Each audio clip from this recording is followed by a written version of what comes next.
I would like to welcome you, and it is lovely to see so many people here and using the Nurses Memorial Centre today.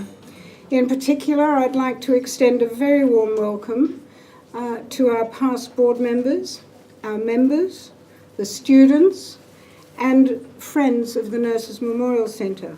It is really wonderful to see the centre so well used, so thank you. As always, it is a pleasure to see family members of our founders, Vivian Bullwinkle, Betty Jeffrey, and Wilma Oram-Young, and many other people who have got direct links with the establishment of the Nurses Memorial Centre. I also welcome Captain Amanda Gillick, who has come from Canberra to be with us, and she is the head of the Defence Forces Nurses. Air Force Reserve Group Captain Jenny Lumsden, and Jenny has been a great supporter of the NMC in the past. Jenny, thank you for participating.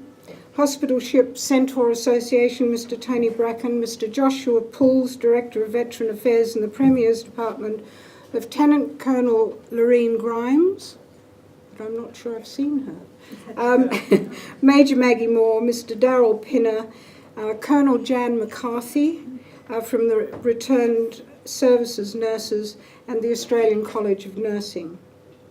We're also very fortunate to have representatives from many other organisations, including other service and nursing groups, hospitals, universities and schools. And much as I'd like to specifically talk about each group, time doesn't allow. However, we are delighted to see you all here and welcome. As you may know, Mary Brandy, our president, is unable to attend today, as she and her husband have sailed to Turkey. As we speak, they're on land and they're travelling from Gallipoli to Istanbul, and then they will return to Gallipoli for ANZAC Day. And she asks that I pass on her wishes to you for a memorable day. And finally, I would like to invite Dr. Kirsty Harris, who I know will give us a very interesting talk about hospital ships in Gallipoli. And Arlene Bennett, beg your pardon, Meg Ryan, I've got the order wrong. Meg Ryan is going to introduce Kirsty for us.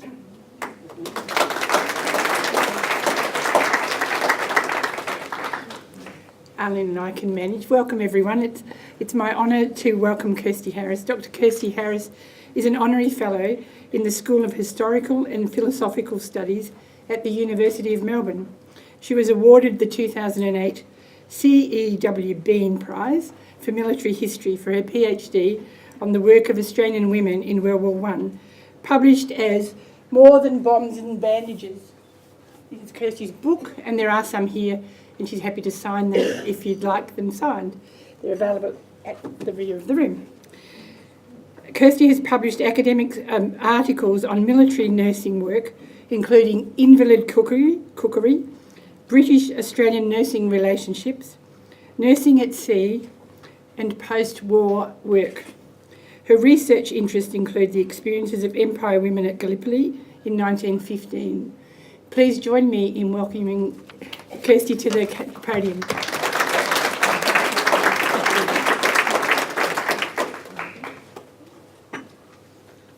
Thank you very much for that warm welcome. Delighted to be here today.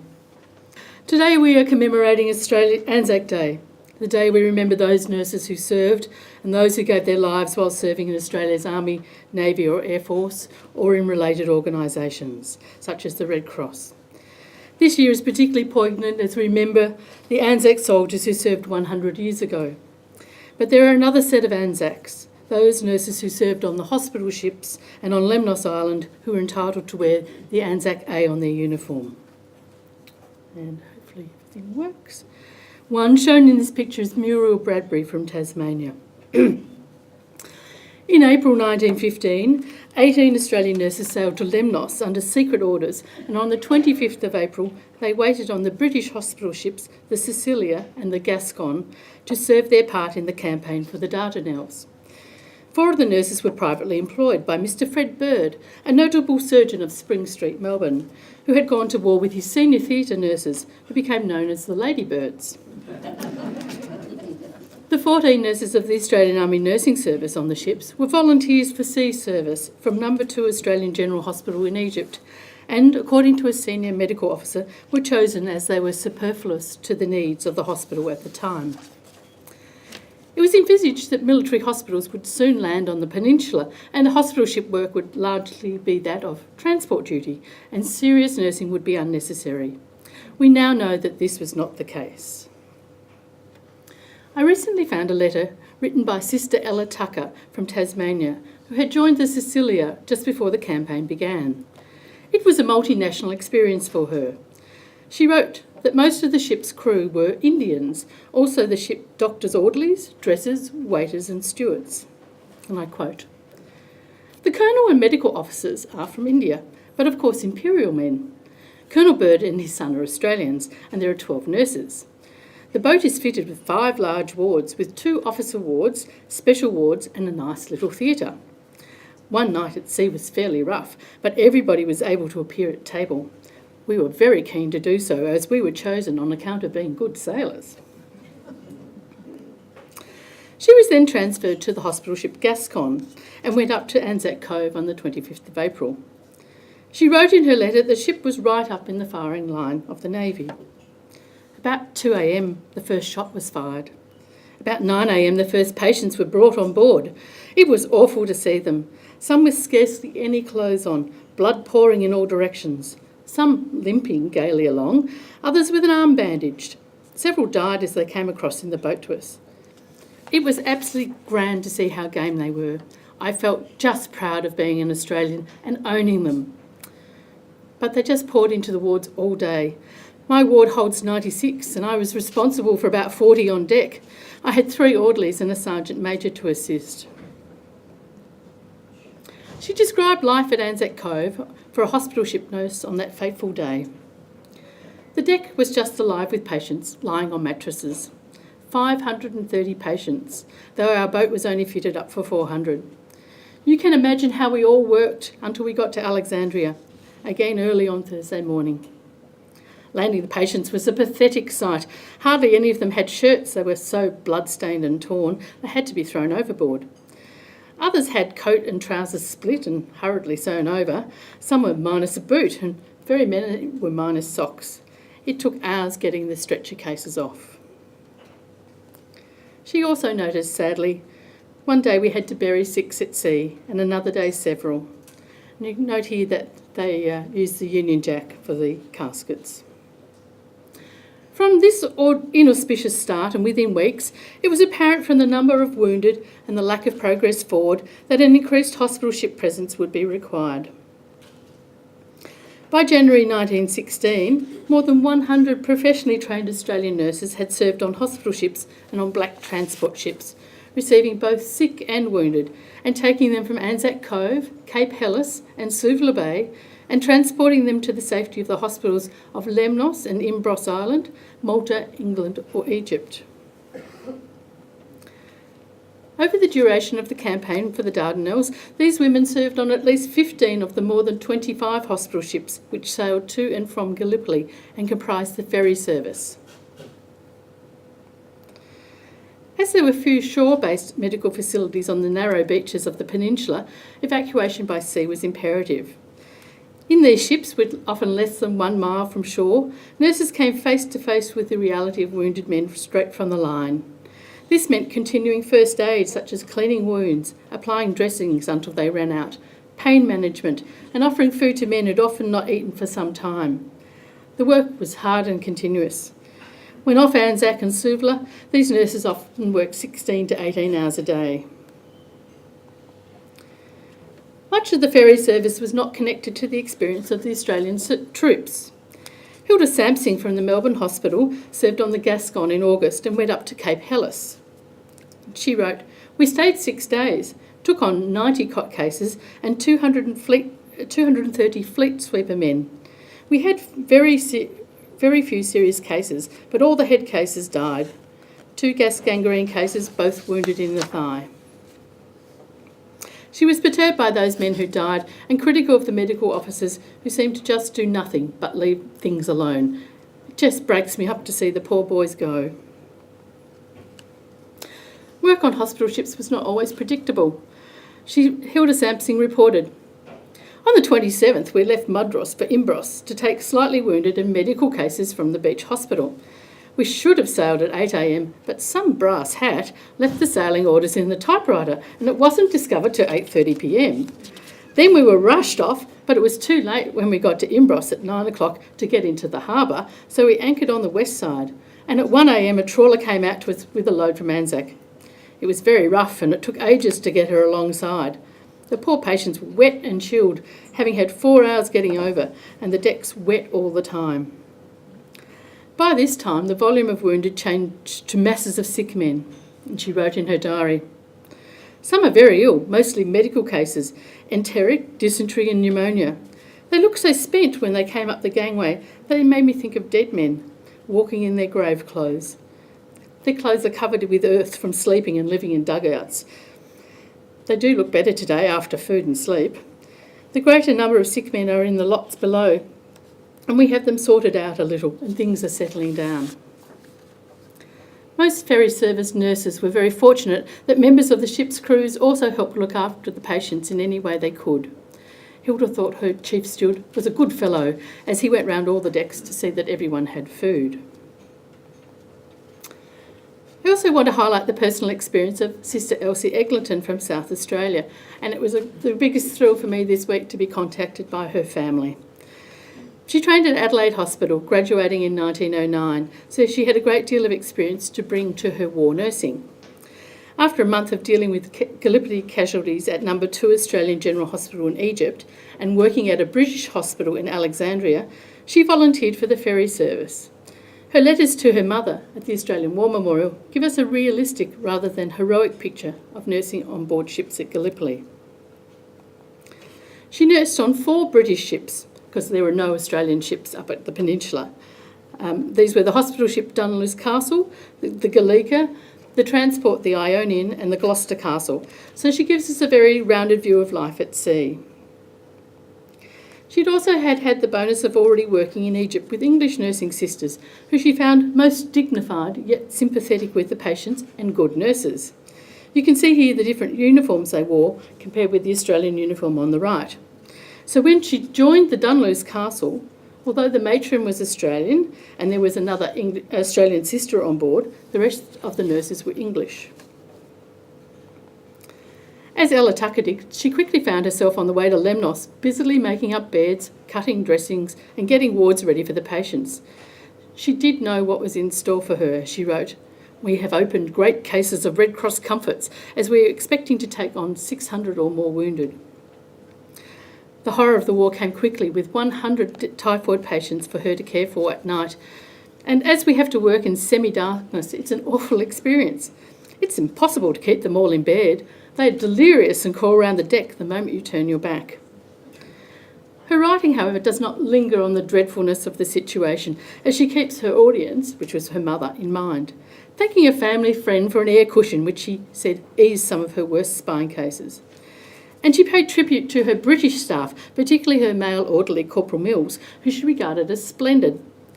She was quite matter-of-fact in writing, "He was in the retreat of Mons and was a stretcher bearer in France for some time, so the poor boy has had some experience. He's only about 20 now, I should think." Elsie found it difficult to nurse her patients because of the overcrowding. Many wards had 2 or 3 tiers of cots for the walking wounded, making the workspace extremely cramped. Life was even more chaotic when she joined the Ionian, noting that the decks were covered with mattresses. "We have to do all our dressings, etc. on our knees, and they are so close together we can scarcely kneel between 2 mattresses, and being as most of the poor fellows have body lice on them, the blankets are crawling. We get covered ourselves before morning.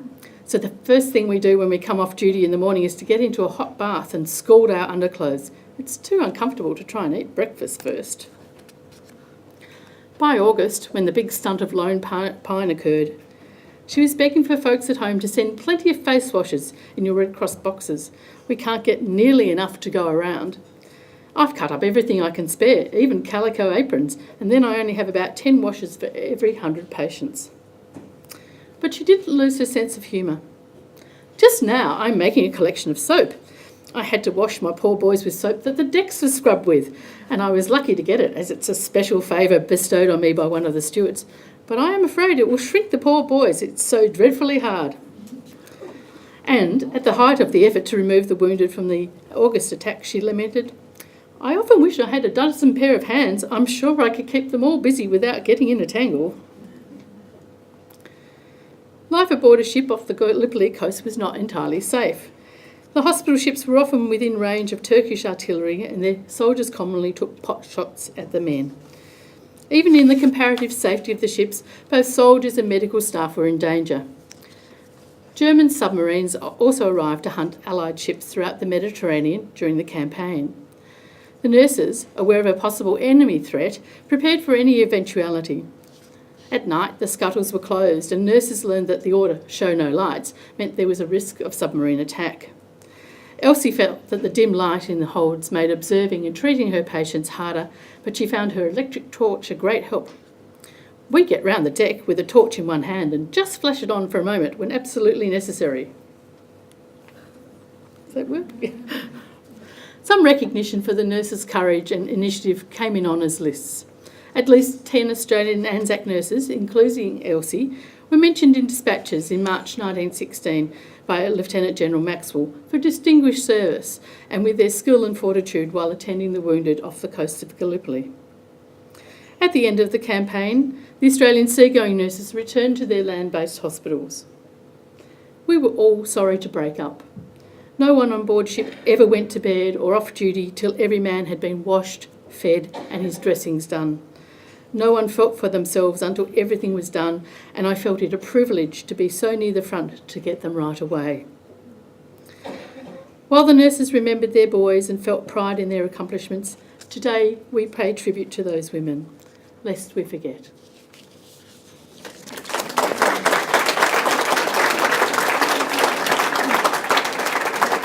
I'd like to ask Arlene Bennett to give a vote of thanks. I hope you've all enjoyed that wonderful talk by our very special guest, Kirsty Harris. It was very insightful and gave us a glimpse of what life must have been like on those ships for the soldiers and the nurses who cared for them.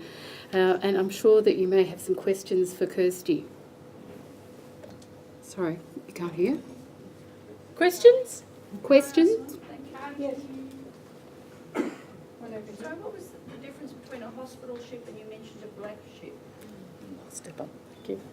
The question was, what's the difference between a hospital ship and a black ship?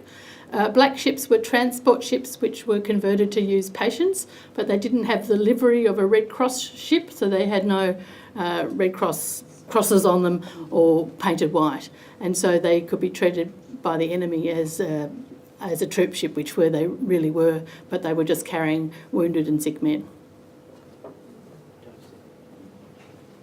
Were the nurses reinforced during the war? I think you said 106 went out. Did more follow later on? At Gallipoli? Yeah. So that was a total number that went during that 9-month period. So initially they had only several hospital ships there, thinking that the men were going to take the coast, get up onto the heights of Gallipoli and push through, and therefore the actual hospitals would be able to land on the peninsula. Of course, that we all now know that didn't happen, and so more and more hospital ships were raced to the Mediterranean from other theatres of war, and so more nurses were sent to them. The reason that there are so many Australians involved is because the Australian nurses had landed in Egypt with their hospitals there, and there were only a few British nurses that were based in Egypt at the time. So that led to the Australian nurses taking the forefront of hospital ship nursing on the ferry service.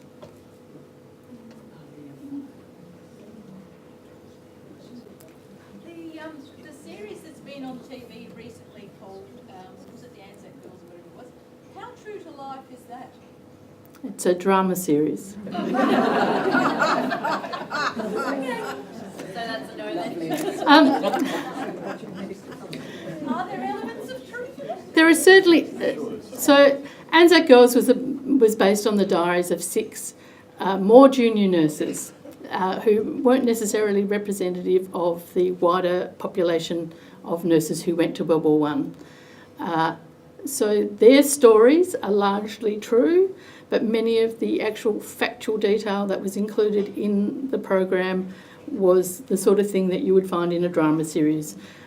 So if you see something there like, oh, nurses looked after VD patients, well, you might just want to care to check a primary source or an official history or my book. Oh, sorry, didn't mean to plug that. But yeah, so some things they made up. I mean, it was in the first program they had 2 matrons in one hospital, and I thought that every nurse in Australia would contact me about it, but perhaps they didn't recognise their rank from their uniforms. But yeah, so one should take it with a grain of salt and say it was a drama series, not a documentary.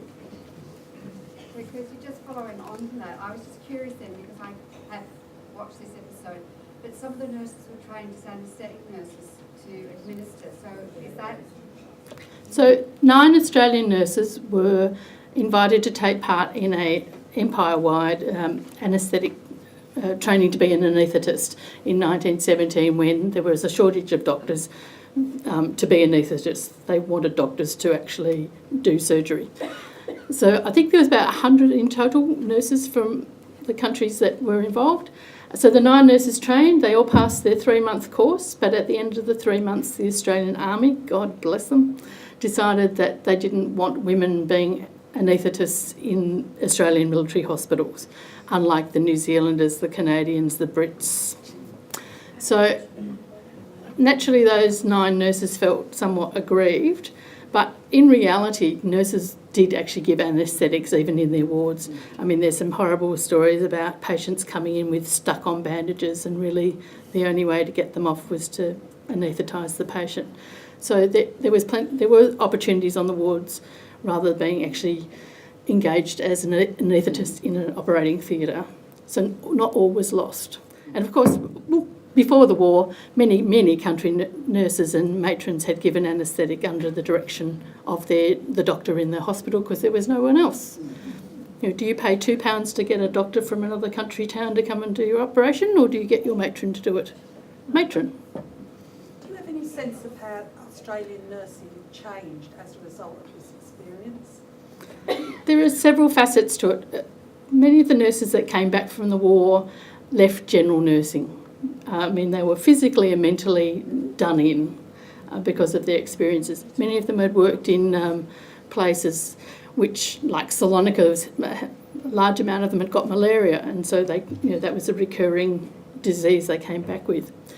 Those who actually went back into hospitals generally were senior nurses of the time whose positions had been kept for them, and they became the leaders of those institutions, like matron Jane Bell at the Melbourne Hospital, and very soon after World War I, actual training schools were set up in hospitals, and so they were really set the tone and the attitude and the standards they wanted nurses to have in the future.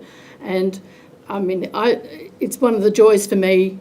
All the World War I nurses, of course, have died now, but when I talk to nurses that I meet who are elderly ladies now, and I talk to them about their training days, you can feel the presence of military nurses, both from World War I and from World War II, in the way that they learnt to conduct themselves as nurses. And perhaps you're still feeling that.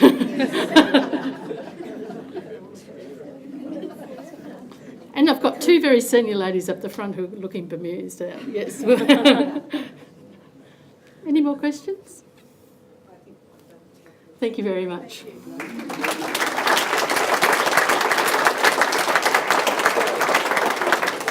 So on behalf of the members of the centre and our guests today, I'd like to thank Kirsty with a small token of our appreciation. And I would thoroughly recommend purchasing her book. It's a great book.